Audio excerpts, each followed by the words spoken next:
ጠቅላይ ሚኒስትሩ አንደበት በያዝነው ሳምንት ስለ ድሬዳዋ የተባለው ነገር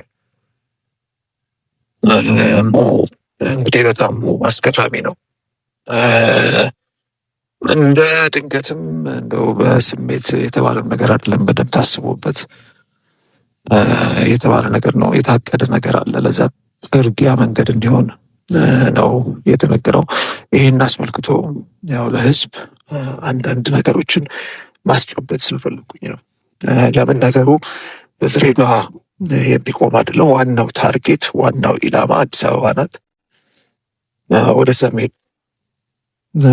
ስለዚህ እንደው ይሄንን ህዝብ ተዘጋጅቶ እንዲጠብቅ እና ለሚመጣውም ችግር በችግሩ ልክ ተመጣጣኝ የሆነ ምላሽ መስጠትም ስለሚያስፈልግ ለዛ ዝግጅት እንዲደረግ እንደው የሚቻል ከሆነ ጥሪም ለማድረግ ነው።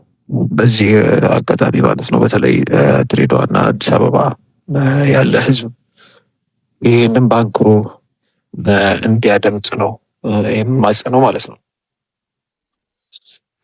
የተባለው በዚህ አሁን በስራ ላይ ባለው ህገ መንግስት ድሬዳዋ የኦሮሚያ አካል መሆኑን ይገልጻል የሚል ነገር ነው።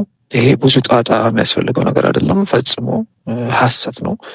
ይሄን ህገ መንግስቱ መመልከት ይቻላል። እንግዲህ ህገ መንግስት ማለትም አይገባኝም። ቅድም የፓርላማ ተብዬ እንደተባለው ሁሉ ይሄም ህገ መንግስት ሳይሆን ህገ መንግስት ተብዬ ነው ያለ።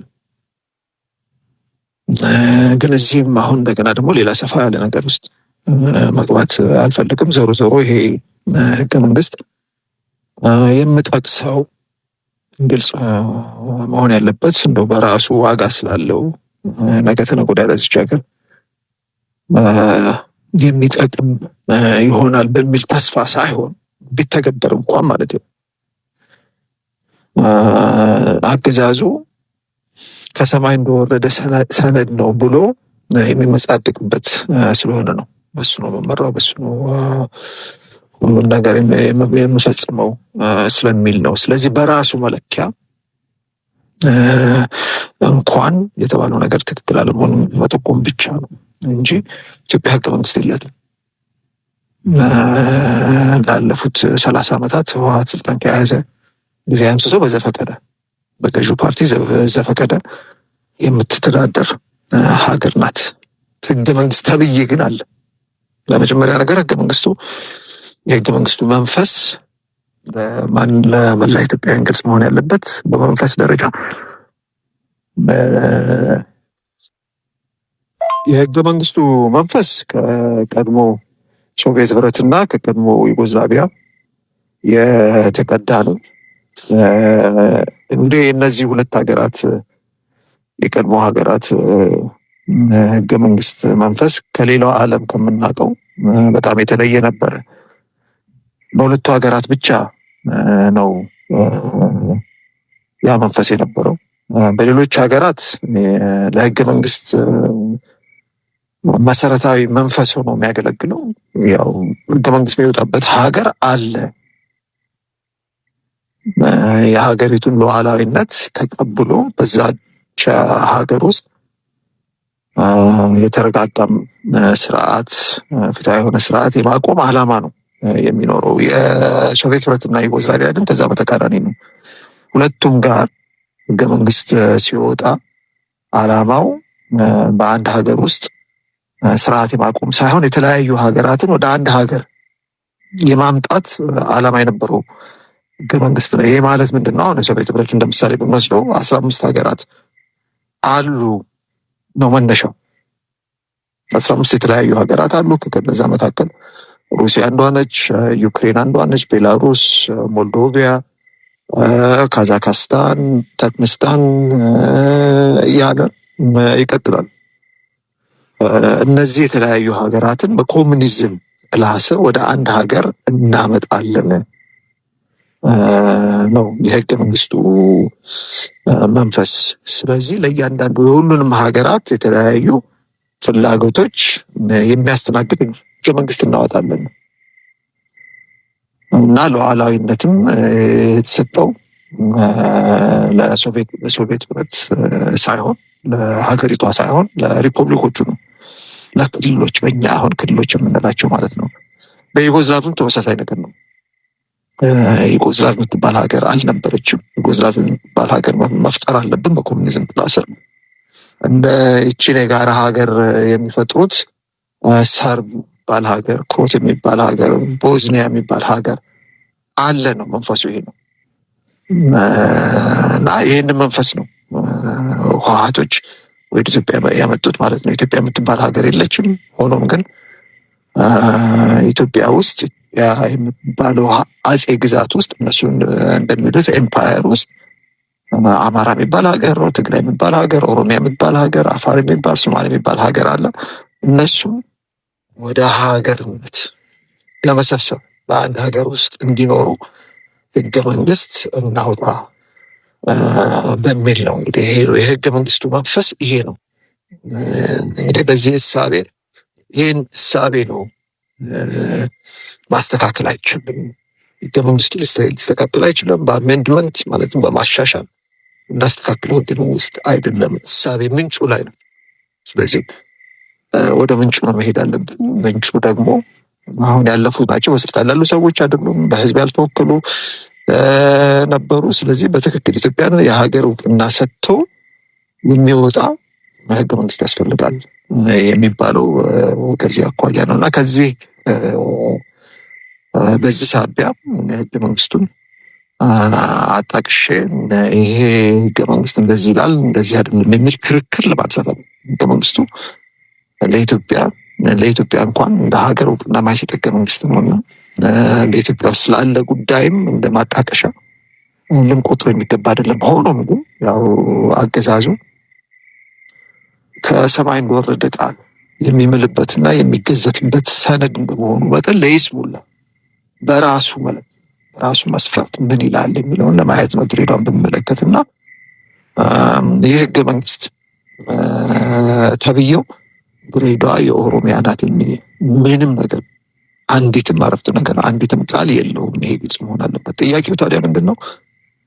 ታዲያ ለምንድን ነው ይህም ማለት ያስፈልጋቸው የሚል ነው። ዓላማና ግብ ስላለው ነው። እዚህ ላይ ነው ህዝብ በተለይ ድሬዳዋና የአዲስ አበባ ህዝብ አጽንኦት ሰጥቶ ያደምጥ ይገባል የምለው የተፈለገው ታርጌት የሆነው የኦሮሞ ወጣት ምንድን ነው? አገዛዙ በሀገሪቱ ውስጥ እንደምናውቀው በተለያዩ ቦታዎች ጦርነት ሳይሆን ጦርነቶች ተጠምዷል። ወደ ሰራዊቱ የሚቀላቀለው ወጣት ጠፍቷል። ታፍሶም ሰራዊቱን የተቀላቀለው ወጣት የመዋጋት ሞራል የለውም። ይህ የሆነበት ዋነኛው ምክንያት ስለሌለው ነው። ምክንያት የለውም ስርዓቱ ይሄ ነው ብሎ አሳማኝ የሆነ ምክንያት ለሰራዊቱ ሊሰጠው አልቻለም። ልቡን ማስታጠቅ አልቻለም። ክላሽ አስታጥቆታል። ልቡን ማስታጠቅ አልቻለም። ልቡን ማስታጠቅ የሚችለው ፍትሐዊ ዓላማ ሲኖረው ነው። ስለዚህ ፍትሐዊ ዓላማ በሌለበት ሁኔታ ጦርነቶችን እየተሸነፈ እየተዳከመ ስለሆነ እንዴት ነው ከዚህ አጣብቂኝ የሚወጣው የሚል ጭንቀት ውስጥ ነው ያለውና አሁን እንደ አማራጭ የተፈለገው የኦሮሞ ህዝብን በአጠቃላይ በተለይ ደግሞ የኦሮሞ ወጣትን ስሜት መቀስቀስ ነው እና ለዚህ እንግዲህ እንደ ማገዶ እንጨት እሳቱን ለማቀጣጠል የተፈለገው በመጀመሪያ አሁን ድሬዳዋን ወደ ኦሮሚያ ውስጥ በማስገባት ድጋፍ እናገኛለን። የወጣቱን ስሜት እንቀሰቀሳለን። ከዛም ወደ ሰራዊቱ አስገብተን ወደ ዘመቻ ልከዋለን። ይሄ ነው ዓላማው። ግን የድሬዳዋ ጉዳይ ብቻ ደግሞ የኦሮሞ ህዝብ በሚፈለገው ልክ የኦሮሞ ወጣት በሚፈለገው ልክ መቀስቀስ ስለማይቻል በሁለተኛነት የተቀመጠችው አዲስ አበባ ነች። ዋናው ታርጌት አሁን አዲስ አበባ ነች። ይሄ ጉዳይ ድሬዳዋ ላይ ጀመረ እንጂ ድሬዳዋ ላይ የሚባል ወደ አዲስ አበባ የሚዛመት ነው፣ ወደ አዲስ አበባ የሚሄድ። ስለዚህ የአዲስ አበባ ህዝብ ዛሬ በድሬዳዋ እየተደረገ ያለውን ነገር እና እየተባለ ያለውን ነገር ነግ በኔ ብሎ መከታተል አለበት። ወደ እሱ ይሄ ነው ቁልፍ ነው ለማለት ነው። መጨረሻ ላይ ይሄ ነገር ይሰራል እያልኩኝ አይደለም። የተወሰነ ጊዜ የስራ በዚህ መንገድ ለማራዘም ይቻል ይሆናል፣ ግን ዘላቂ መፍትሄ አይደለም። ዘላቂ መፍትሄ አለመሆኑ ግልጽ ሊሆን ይገባል። ከዛም ባሻገር ለድሬዳዋም ህዝብ ለአዲስ አበባም ህዝብ የማስተላልፈው መልእክት አለ። ይህንን ነገር እጅና እግርን አጣጥፎ ቁጭ ብሎ መቀበል አይባም። በተለይ አዲስ አበባ ህዝብ በ2017 በጣም መጠነ ሰፊ የሆነ እንግልት ነው የደረሰበት። በዚህ ሳቢያ በስርዓቱ ላይ ምንም አይነት የደረሰ ችግር የለም። ትርጉም እዚህ ግባ የሚባል ተቃውሞም አልቀረበበትም። በተለይ ደግሞ ባልደራስ ከተዳከመ በኋላ ማለት ነው። እና አሁን በአዲስ አበባ ህዝብ ላይ ያፈለግኩትን አደርጋለሁ የሚል ትምክህት ውስጥ ድምዳሜ ላይ ደርሷል ስርዓቱ። እና ከዚህ እሳቤ ማውጣት እንዲወጣ ማድረግ ያስፈልጋል። መደራጀት ያስፈልጋል። መታገል ያስፈልጋል ለማለት ነው። አለዛ ይሄ ችግር ዞሮ ያው 2017 ላይ በተካሄደበት መንገድ የሚካሄድ ከሆነ እያንዳንዱን ቤት አንኳክቶ መምጣቱ አይቀርም። እያንዳንዱን ቤት ነው የሚያንኳኳው። ገና ይሄ ችግር እዛ ላይ የሚቆም አይደለም። አሁን ድሬዳዋን የኦሮሚያ አካል በማድረግ አዲስ አበባን የኦሮሚያ አካል በማድረግ የሚቆምም አይደለም። እያንዳንዱን ቤት የሚያንኳኳ ችግር ነው። ታሞ ከመማቀቅ አስቀድሞ መጠንቀቅ የሚባል ነገር አለ። እያንዳንዱን ቤት እስከሚያንኳኳ አይደለም ችግሩ መጠበቅ ያለበት፣ ከወዲሁ ነው መከላከል ያለ። በዚህ ልክ ሁለቱም ህዝብ ይህንን ጉዳይ በአንክሮ እንዲከታተልና ለችግሩ የሚመጥን ህዝባዊ ምላሽ ለመስጠት መተባበር እንዳለበት፣ መነጋገር እንዳለበት፣ ማቀድ እንዳለበት፣ መንቀሳቀስ እንዳለበት